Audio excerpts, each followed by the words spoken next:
yeah, thanks for having us. I'm going to speak myself. This is my first time speaking at almost anything. So hope you guys will be gracious in that. But we'll start here and just kind of share a bit about kind of how we got to the place we're at. Yeah, definitely.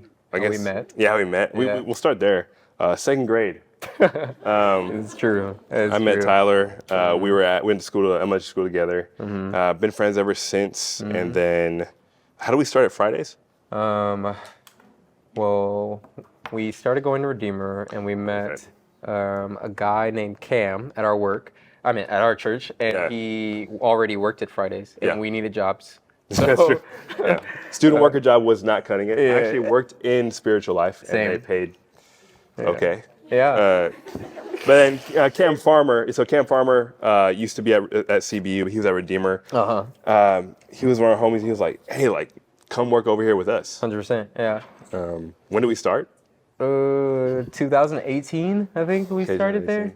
June. Then we stopped when everybody stopped. And we actually started working at Fridays. So I don't know, who works in food service or who's ever worked in food service? Oh, nice. Does anyone actually serve? Okay. Oh, yeah. Yeah, so we started during graduation time. It was like June. So we were thrown right into the thick of it, serving ginormous parties and tables. So TGI Fridays, who's ever been to TGI Fridays? Who's ever been back to TGI Fridays? Yeah, that kind of gives you everything you need to know about it. Yeah, definitely.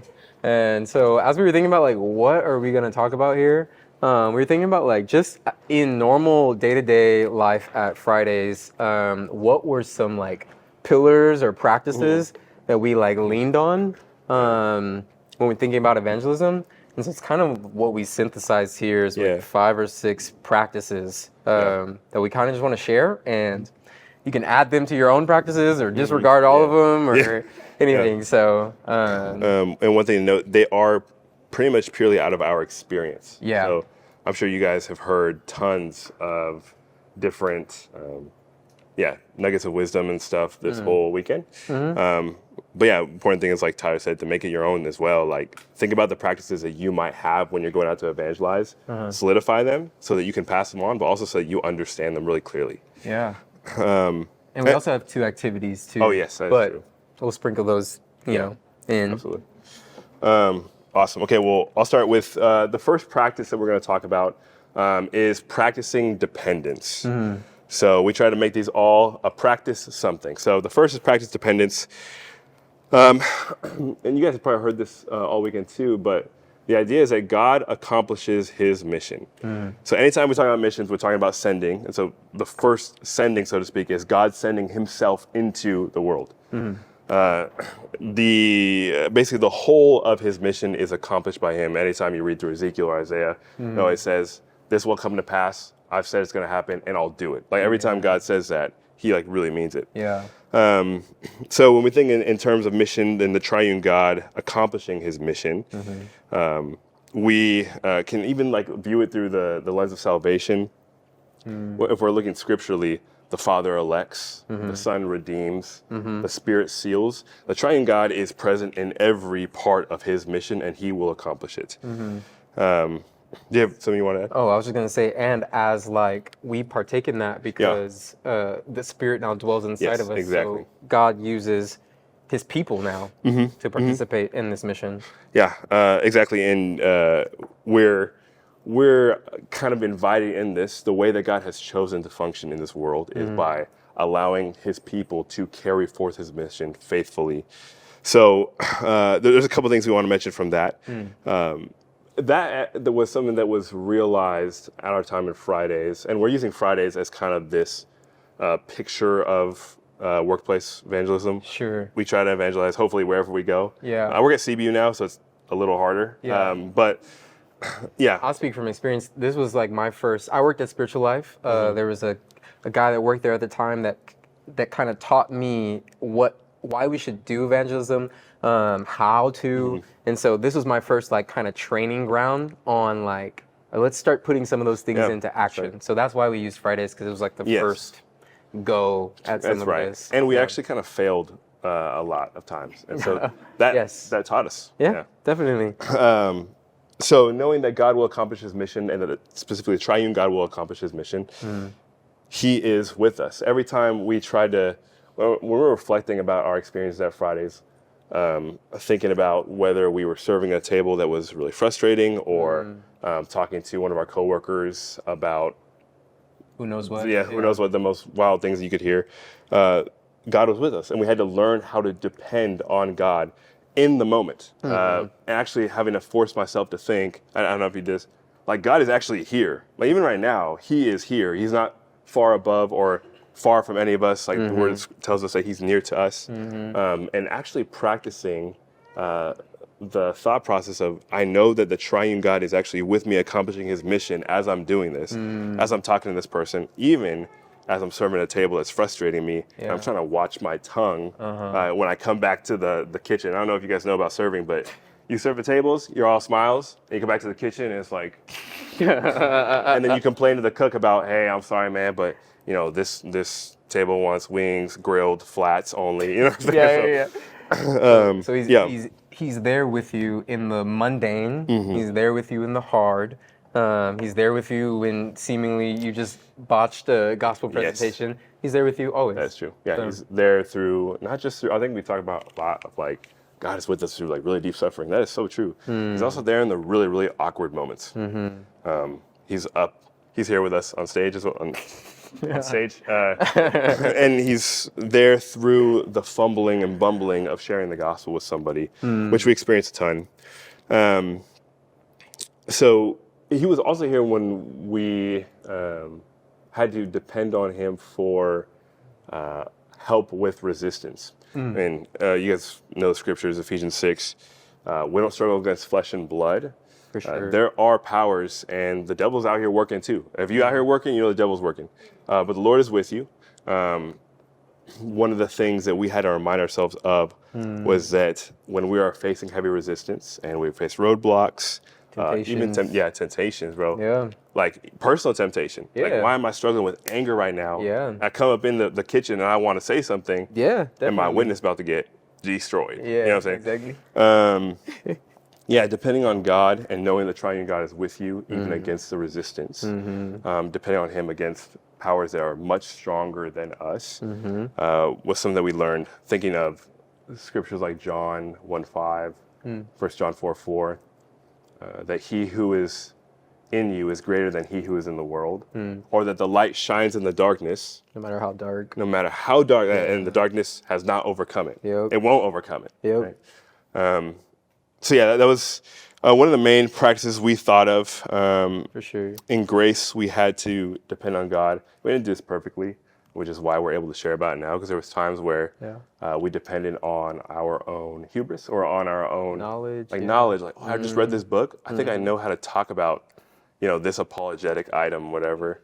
And then you learn the hard way that you can't convince somebody into the kingdom of God. Yeah. And you just end up looking kind of like a ding dong, for lack of a better word. Yeah.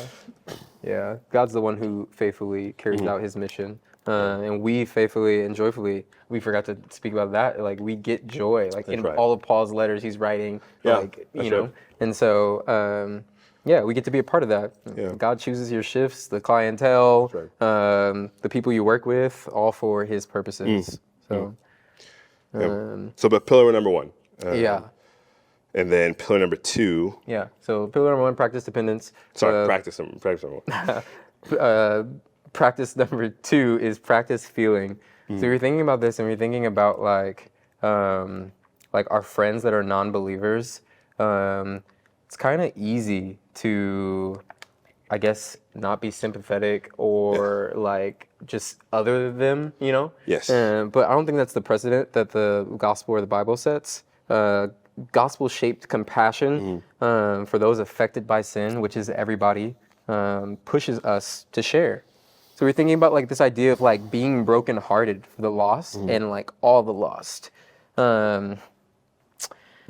want to model this after the incarnation because Jesus did this. Like Jesus seemingly like would see the people's need and then like He felt deeply for them. We talk about And maybe I could just have somebody read. Yeah. Let's do. Do we want to do Matthew 9? Yeah, let's do it. Yeah. Let's do Matthew 9, 35 through 38. Anyone? Does anyone have their Bibles? Okay.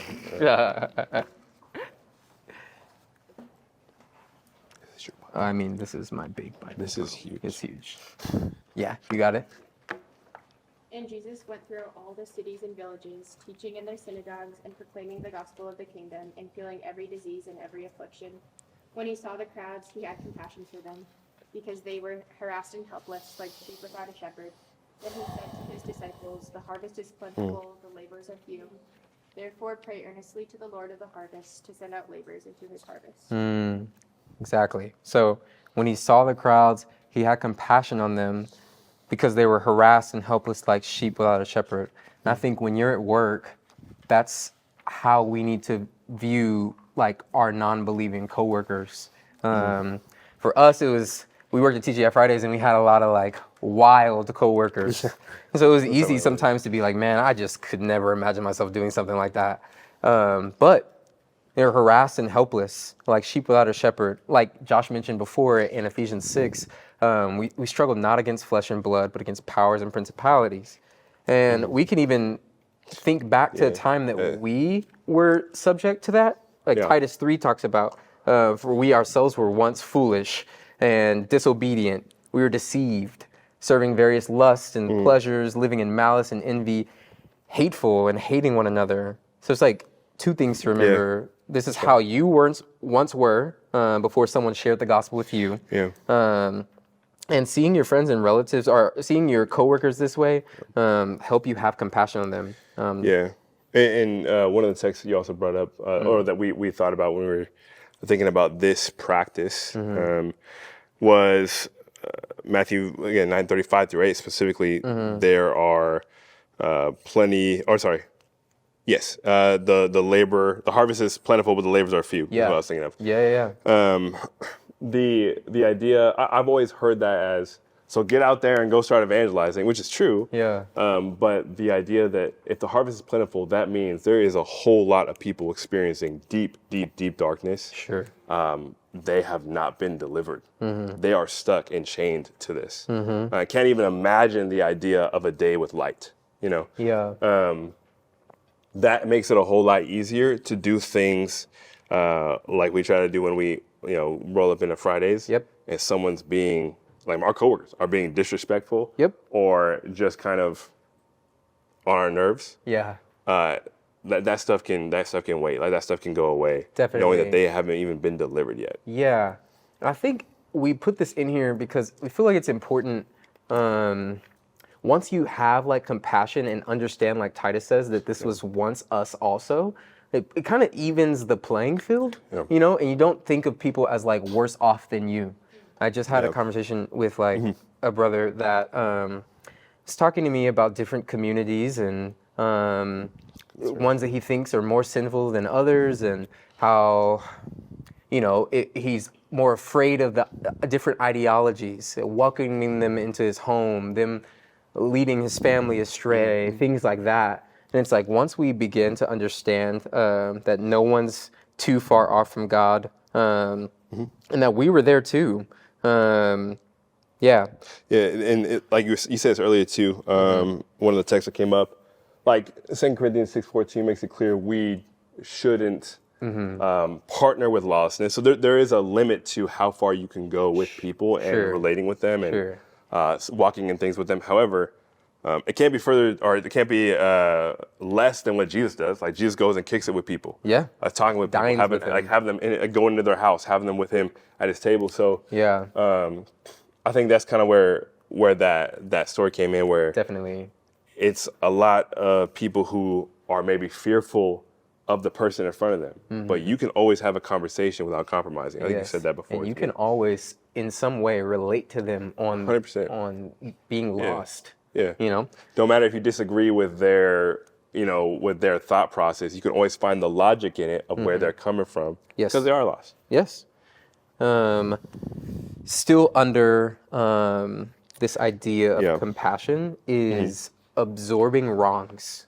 That was like a big one I think we had to learn was like, compassion and kindness are oftentimes linked to forgiveness and like absorbing, taking hits, you know? There are probably so many different ways that you could be wronged at work. And for us, I mean... Yeah, so I mean, you guys have all worked, I'm sure, in different ways, or have been to high school. So there is the experience at our particular workplace. It was very easy for people to talk behind your back. Sure.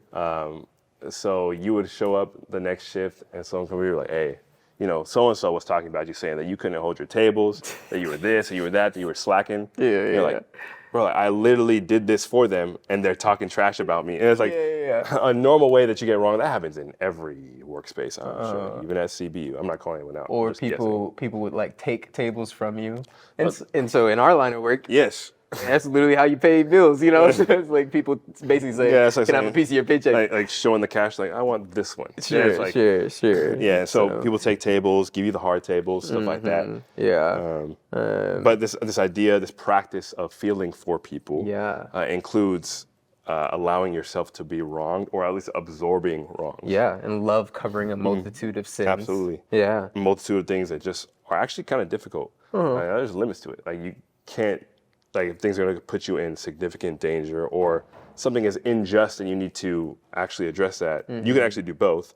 But a lot of it is just absorbing wrongs. Yeah, and there's just so much precedent in Scripture for this, like Colossians 3:12-13, like talking about as the Lord has forgiven you. So just a recall to the gospel. So you are also called to forgive. Or like Matthew 18:21-22, Peter came up and said to Christ, Lord, how often will my brother sin against me and I forgive him? As many as 7 times, and Jesus said to him, I don't say to you 7 times, but 70 times 7. So obviously not being a specific number, but like endless times you were called to forgive. Our pastor in our like home group Bible study, he always gives this like analogy of if you just had endless amount of money in your bank account and someone came up to you and asked for like something cheap, a Kit Kat, McGriddle, you know, whatever. McGriddle. You'd be like, for sure, bro. Like, it does cost me, but not much. Do you know what I mean? Because I've been given infinitely enough. And so, yeah, we can give of ourselves, even if it costs us. So I think compassion, like that falls underneath that. Yeah, absolutely. Feeling for people, and one of the things we also said that kind of relates to feeling for people, you also, I don't know how to say this, you don't want to be surprised by sin. Yeah. Or like, if we have a perspective, or at least a biblical perspective, that sin has affected and infected every single part of our lives. Definitely, yeah. If we know our own sin, Yeah. then it shouldn't surprise us. Like, we have coworkers who asked us about like consulting mediums. Oh yeah, Oh, sorry, I almost said her name. She's here right now. No, she's no, she's not. But yeah, we had someone, you know, went through a breakup and was consulting mediums and wanted to know what her boyfriend was thinking and talking to, and so she started doing tarot card readings and all these different things. Which is huge right now. Sure, Everybody doing that now. Witch talk, I've heard about that too. Witch talk. Yeah. We had stories of our coworkers consulting our like spirit guides.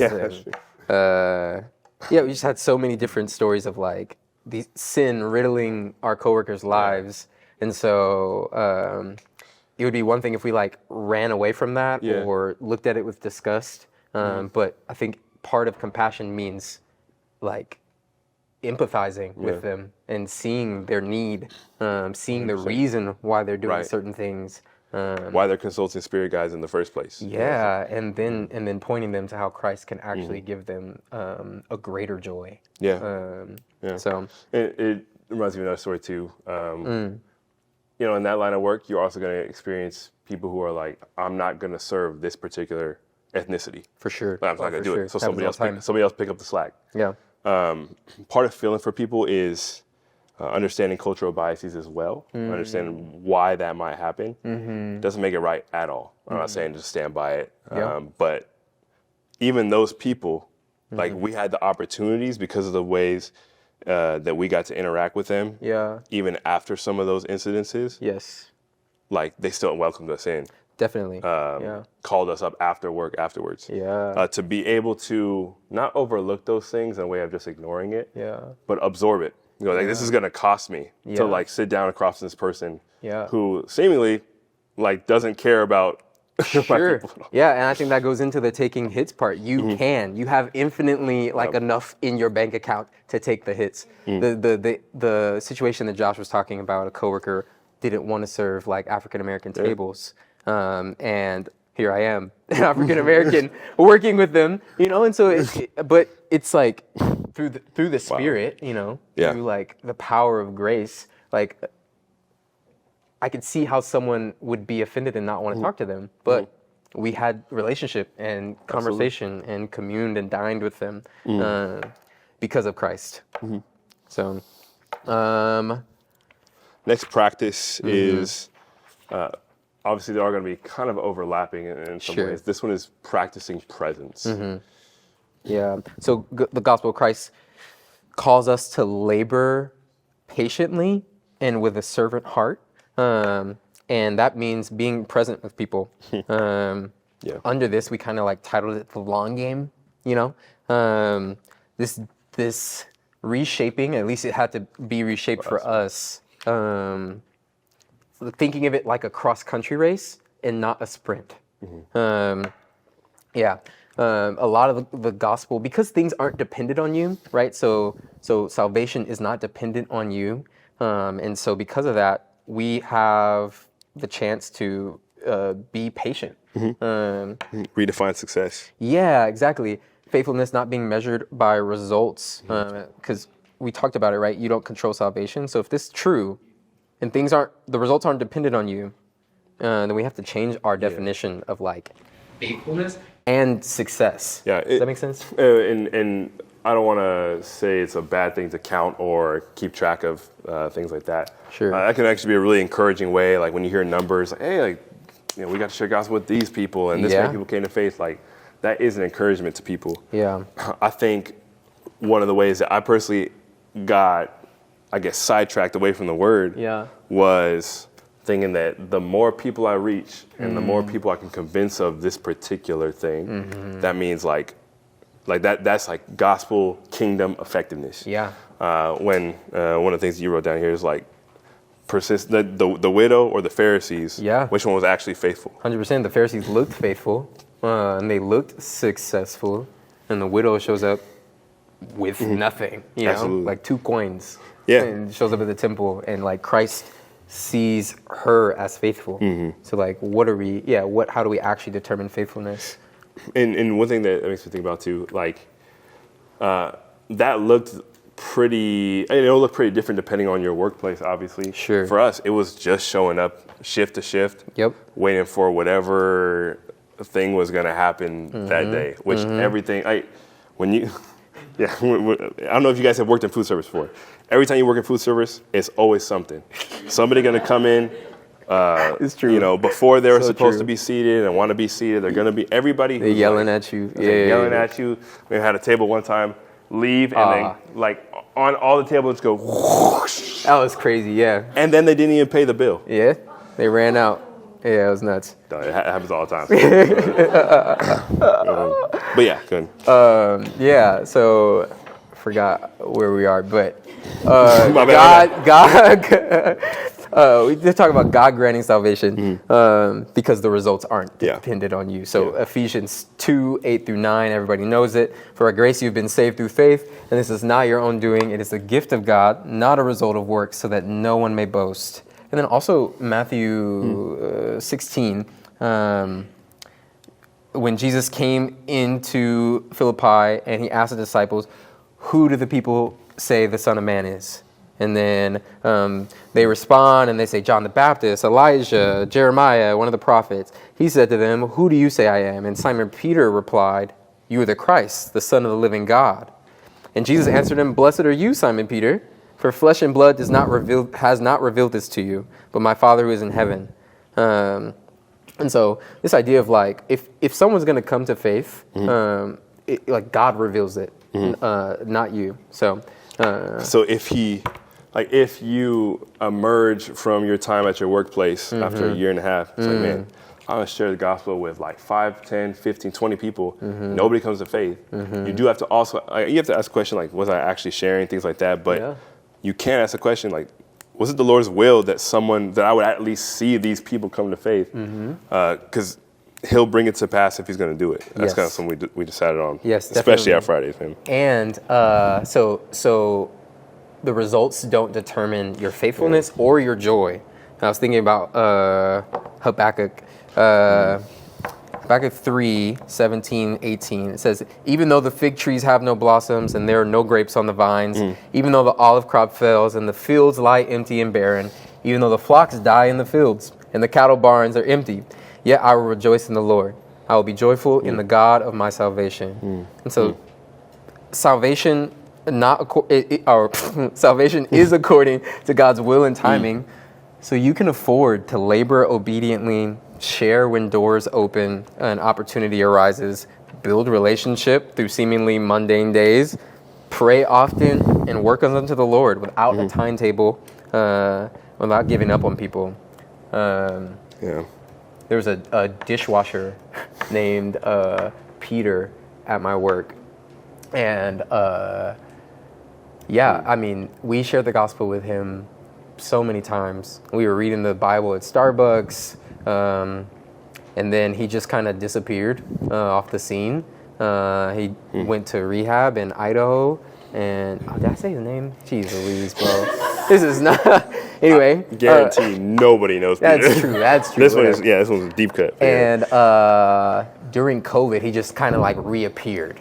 And it's like, hey, I'm back from rehab. Everything's good, whatever. And everything seemed promising. And so he started going to church with us on the lawn. Like, it was good. And started reading with us. And then he just blipped out the scene again. And so if I measure my faithfulness by the results of Peter showing up or not showing up, you know what I mean? Like, it's God who does the work, and so and the jury's still out. We don't know where Peter is or what God's doing. We talked about this. We mentioned Cam Farmer. He was at Fridays way before us. That brother was tilling the soil for sure long before us. He may not have been in the conversations as much. He may not have been able to be invited to the parties, whatever, the kickbacks, whatever. But man, he tilled the soil. We got to water a little bit. Definitely. But God gives the growth. Yes. And neither Cam or us are anything. Yeah. Sometimes, like with this brother, with this guy we hope is going to believe soon, we might never get to see it. And that's part of like the heartbreak that comes with, like, connected with feeling, but it comes with presence. Anytime you practice presence with anybody, you run the risk of losing that relationship. Definitely. Anytime you try to be someone's friend, it comes at a cost. Like, bottom line. Yes. A lot of good times, a lot of came from Fridays where we actually had friendships with people, not believers. We didn't get to, see them come to faith. And then we lost some of those. I know that this one in particular was pretty heartbreaking. It's pretty painful. Along with that, with like patience and presence, I think in our patience, one of the most important pieces of gospel sharing at our work is simply just being there. And like, that's right. Being there for people and serving them. I think as all of us seek to model our lives after the incarnation, I think there's a precedent set of servitude, right? You can think of like Philippians 2, like Christ came to serve, not to be served. And so ties with our point earlier of we can give up ourselves for our coworkers.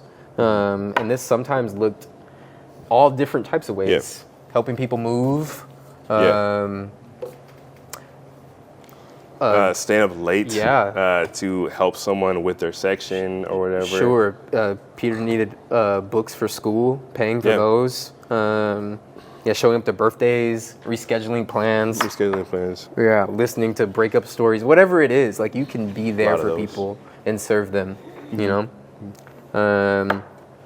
And then I think the last part about this is God's sovereign over his mission, and so he has you exactly like where he wants you. I think Acts 17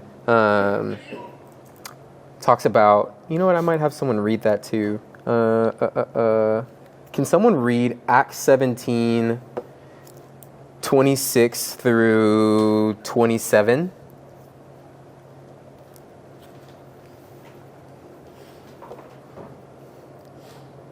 I think Wesley's got it, right? I got it. Yeah.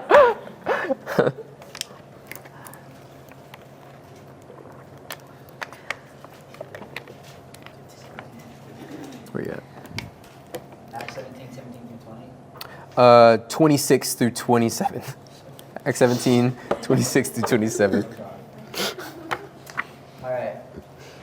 And he made from one man every nation of mankind to live on all the face of the earth, having determined allotted periods and boundaries of their dwelling place, that they should seek God and perhaps feel their way toward him and find him. Yet he is actually not far from each one of us. So I was thinking about this as we like enter our workplaces and meet various peoples and go through various hardships. Like God sovereignly ordained for you to meet those people in that specific time, in this specific location. And so you can have confidence that in his sovereignty, he placed you there and then he walks with you while you walk with them, you know? Yeah. It's like, it was helpful to think of that in terms of, like, if you've been working, especially if you're a shift worker, there's just bad shifts. Yep. Like, dang, this day sucked. I made zero money. I like had all horrible tables or whatever your work is, and you can relate to that.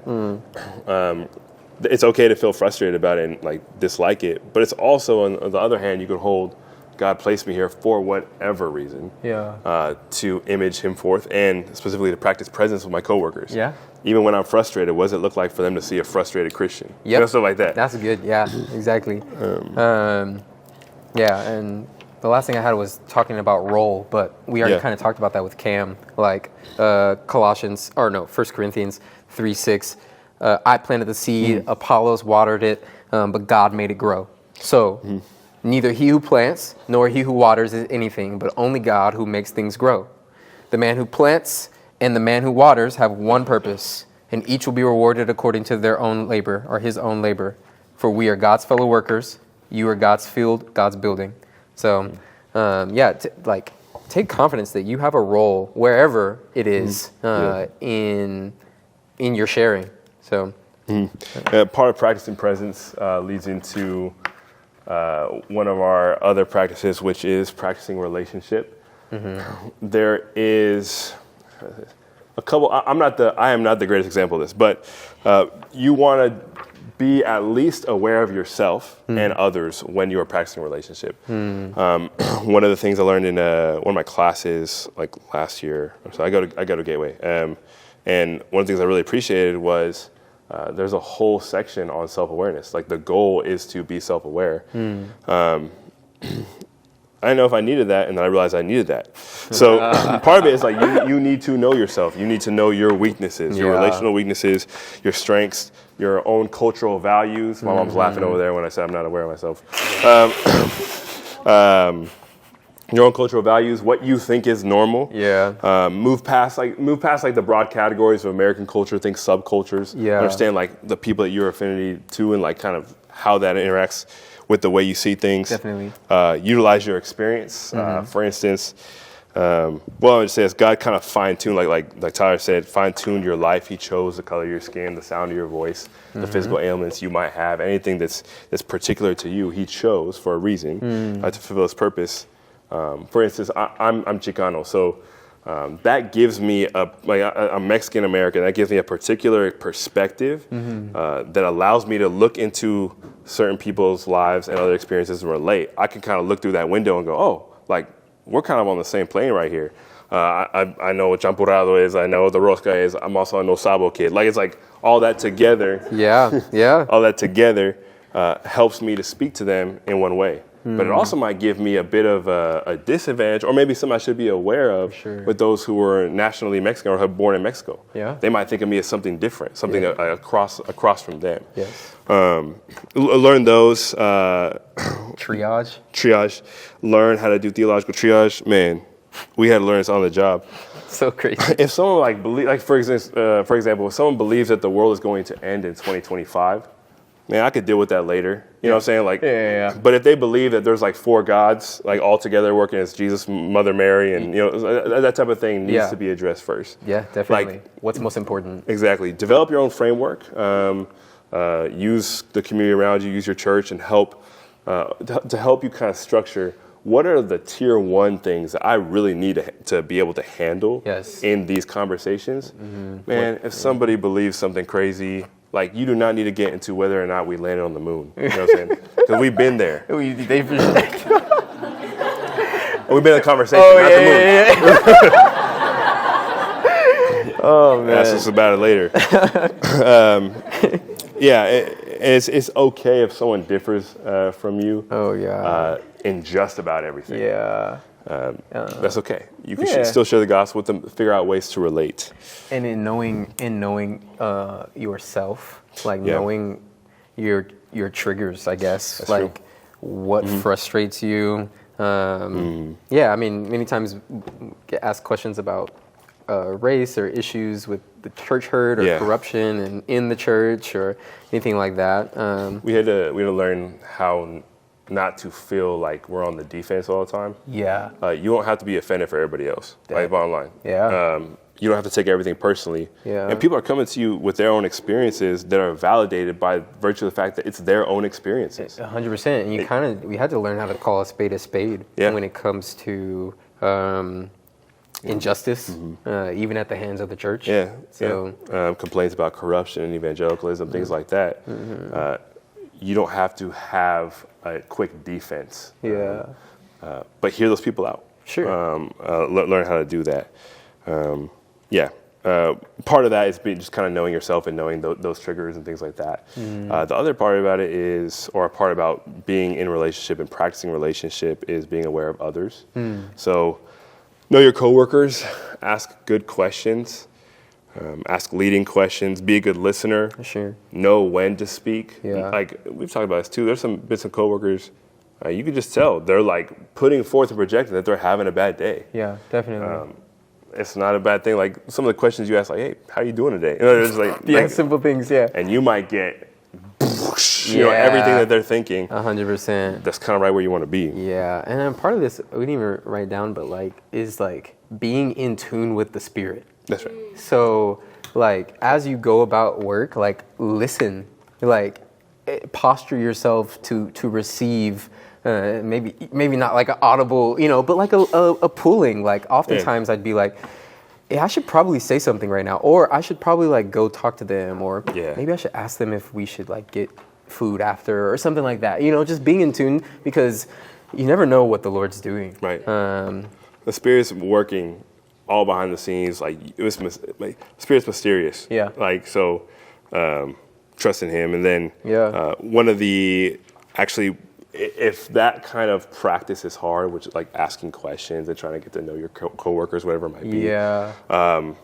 Tyler has something, a tool that he uses. Yeah. Something I learned from a guy named John White. It's just a little acronym called FOUR. It stands for family, occupation, upbringing, religion. Maybe you guys already know this tool, but me and Josh will just role play and see how that goes. I want to be the. You want to be the what? The person that's not doing it. I want to be like you. Want to? All right, yeah, for sure. And then after, we're gonna ask you guys to do this too with each other. We'll find somebody you don't know, but or you don't know well, I guess. Yeah. Hey, man. How long have you been working here? Oh man, like a couple years. Couple years. Oh, that's cool. What got you? I'm tying my. Your apron? Yeah, sorry, I'm back at Fridays right now. Oh, no, you're good. You're good. Are you from around here? Where'd you grow up? Oh, I'm from Riverside, man. Yeah, IE. Okay. Place, you know what I'm saying? Yeah. Your family's lived here? My family's been here for a couple years. We moved from New York. How many siblings do you have? I have two. I have two sisters, man. You have two sisters? Are they older, younger? They're both older. Yeah. One of them works out here too. Oh, nice. Okay, cool. Do you feel like? Jeez, I'm botching it, but that's okay. That's how it works. Did you grow up in like a religious household? Shoot, man. Yeah, I used to go to church back in the day when we lived in New York. Oh, whoa. What But kind? it was a Catholic church. Oh, okay, yeah. But I honestly never really listened. Oh. So I don't really like spend too much time at church at all. So would you consider yourself religious or no? Man, I'm spiritual. I'm real spiritual. Yeah. Tarot cards. Tarot cards. Yeah. I You love that. you some tarot cards. I love me some tarot cards, man. Hey, man. Okay. I don't really mess with tarot cards, but. Why not? Yeah. Oh, you gonna ask me questions now? I'm trying to act like the people at Friday. Yeah, I mean, there might be some like validity to like the experience of tarot cards, but I don't know if it's like, I don't know if it's. I'm out here. I took this way further than I was supposed to. Yeah.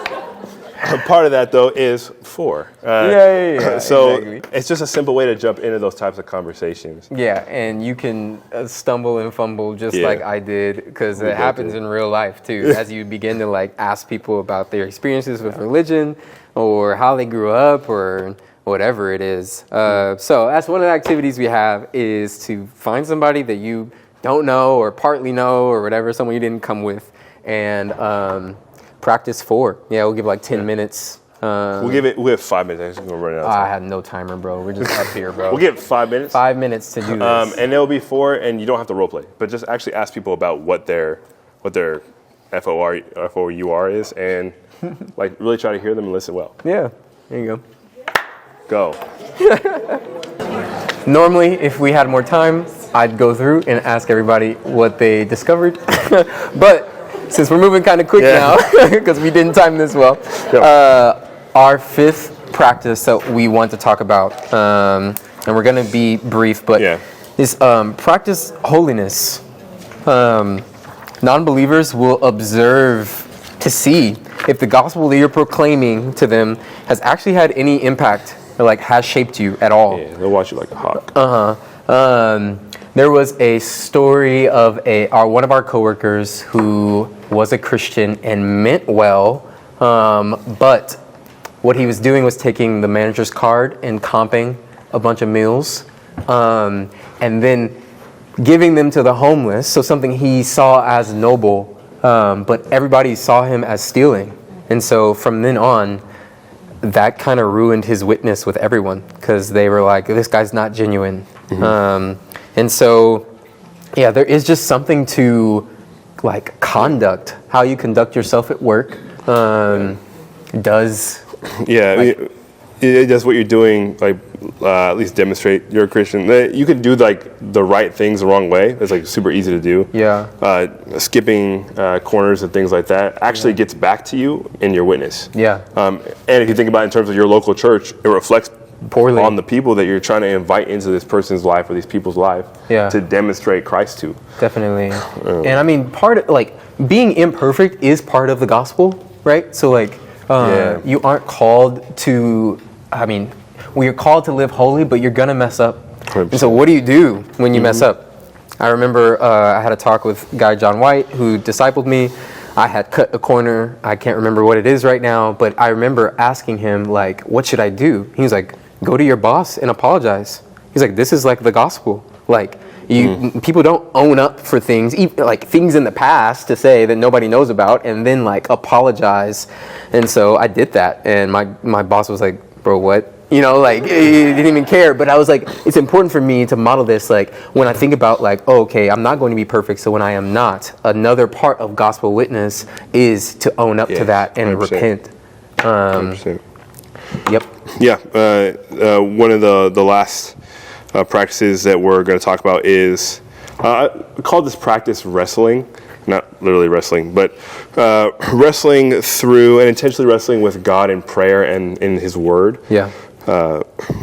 part of evangelizing is confidence, not just like, hey, I feel really good about today, but having confidence in what God can do, what God will do, what He promises to do, things like that. So one of the ones we talked about was intentionally wrestling with God in His Word. This means that you have to be in the Word, but you got to wrestle with hard texts and hard ideas. Ideas that might be emotionally triggering for your coworkers. People will ask the wildest things. I wrote down a couple of them, but some of them are really fair questions. We got a lot. Isn't Christianity a white man's religion? Like, it's not for any of us, that type of thing. Doesn't the Bible defend slavery? 100%. What about multiple wives? What about aliens? Aliens, straight up, we got more conversation on aliens than anything else. To be Republican is to be Christian, right? Or just either way, whatever it is. Like politics was a driving factor. So you'll hear the most wild things from people in your workspaces. Some of them, though, and all of them, you have to kind of recognize and validate as like it's worthy to wrestle with the stuff they're trying to think through. Even aliens, Christians have a biblical perspective on what that can be. And in your wrestling, right? Like people always learn better from someone who's been out there 100%. And has done it. So like spending time in the Word, wrestling, praying, asking your pastors, whatever is valuable. Yeah, that's right. You have to work through hard texts yourself. You might hear John Piper talk about it. You might hear someone else talk about it. But it's okay if they come to an answer, still wrestle through it, because in the wrestling, God is meeting you with His presence. Definitely. People always hear better from somebody, like you said, who's really been through it. So I remember recently, I got a haircut, and this dude was like, cut. I'm like, going a little high there. I'm trying to get a fade. And I'm like, so he's wearing a hat. I'm just kidding. I'm kidding. Go ahead. I'm like, hey, like, how long you been cutting hair? He's like, oh, just, a little bit, like less than a year. I'm like, oh, okay. I'm like, what school did you go to for it? He's like, oh, I went to this really cool school. They're chill. Like, they didn't teach you anything, but I got out fast. And I'm like, wait, bro, I want the guy across the room who's been cutting for 10 years, can do it blindfolded. Like, people want to hear from people who've been doing it. So when you tell somebody, you try to interact emotionally with somebody about a text that maybe prescribes something or commands that marriage is between a man and a woman in a loving relationship. Think about how devastating that could be to somebody to hear that. And what their perspective might be on that. And if you just come at them, well, that's just the right answer, it's not going to fly the way you think it's going to fly. You need to have an emotional response and really work through why that is, or your experience with that text. Definitely. And that's just a small example. And wrestling in the text, it always yields something. That's right. So like, there's it always Esau Macaulay in Reading While Black talks about it as a hermeneutic of trust. Like you go into the text wrestling with it, and whatever is in front of you, you can trust that it's going to yield you a blessing, not a curse. Exactly. There's another quote by another author. I have it written down right here. She says, "I don't run from a fight, or a hard text, or a fight with a hard text. I believe in wrestling the bruising words until I squeeze a blessing out of them, no matter how down and dirty it gets or how out of joint I get." It means not just getting an answer, but understanding hard ideas emotionally.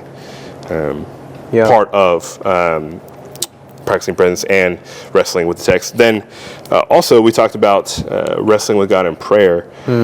Wrestle with God in hard situations and asking why He allows certain types of darknesses, why He allows darkness in general, evil, and why He hasn't saved somebody that you've been sharing with for years now.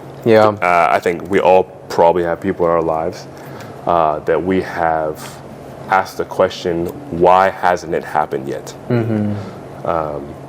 And it's in that question. Like we might actually never get the answer as to why, but it's in the asking and it's in God's presence that He gives you the answer. Definitely. Luke 18. Luke 18. Persistent widow. 100%. He's mentioned Luke 18, which is Jesus gives a parable to the disciples, and it says to the effect that they would not stop praying. The persistent widow. Keep asking of a wicked king, and even the wicked king will give the widow something. How much more with a good king? Let's see, how much time do we have? Yeah, about 6 minutes left. So those are just 6, I believe, practices that we try to put into place and that we kind of distilled from our time in the workplace. Yeah.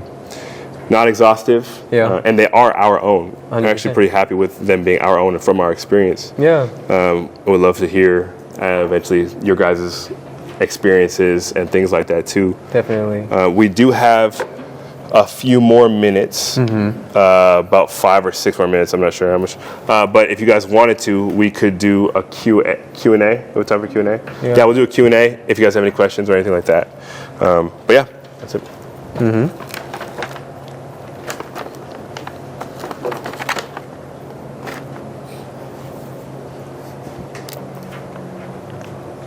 Oh, How do you give good advice when they're asking for advice on something that is immoral? oh yeah. For you? Yeah. Yeah. Let's consult. Let's Huddle up.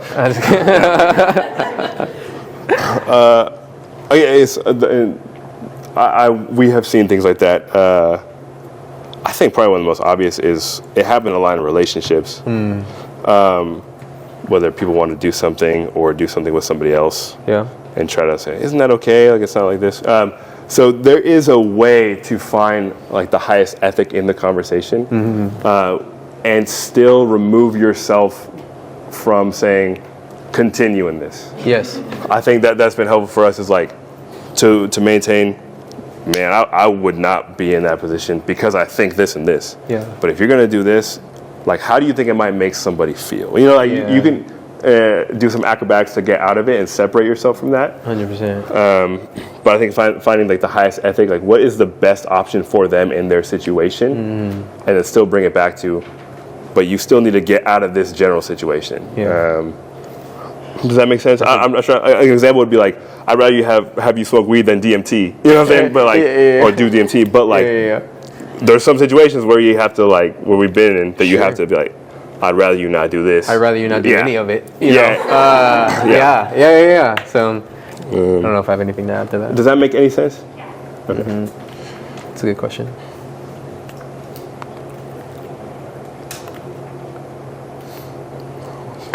Because you've been to the moon, could you tell us a little bit more about that? No, I'm kidding. How was it working together? Like,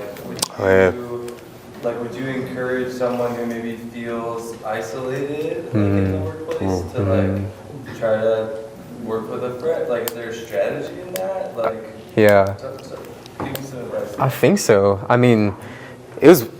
I look back on that time and I'm like, it was one of the biggest blessings to work with Josh, with Cam, with Jaylene now, and yeah, I would for sure say if you feel like you know, are, I don't know, alone in this. I mean, even Christ sends them out in pairs. You know what I mean? Like I would encourage you to invite someone into evangelism with you, whether it be from your local church or a friend that's at a different church or whatever. And there are things that we could do together that I wouldn't necessarily feel as comfortable with doing alone. You know what I mean? So and that happened outside of work. Like part of like practicing presence is you build relations with people. Yeah. So that you lose a job, you don't lose the relationship. Yeah. You know? Yeah. And that happened a lot for us where we could invite other people like Monica, whoever else, into those conversations, which happened a lot. Yeah, definitely. I was going to ask, you guys have shared a lot at Fridays. Have you seen anyone come to faith? And if so, what did that look like after? So we actually, she said she's okay with this. You raise your hand, Jaylene.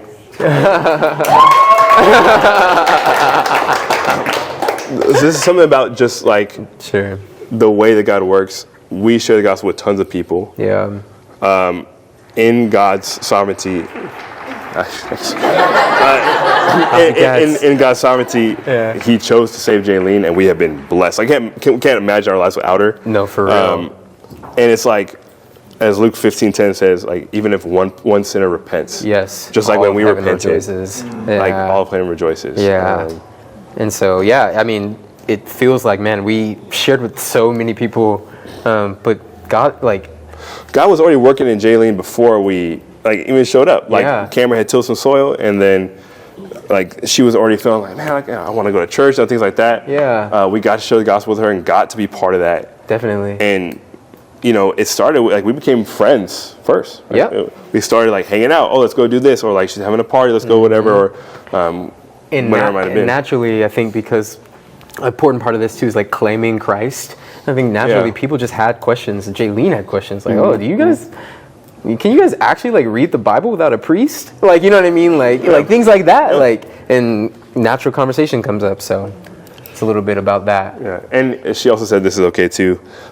If you guys have any questions from her perspective or experience, Yes. You guys can always come up and ask her afterwards. Sure. Yeah. She'd love to chat. Yeah. Gabe had one. Oh, Gabe had really one? quick. Oh, it was the same question. Oh shoot.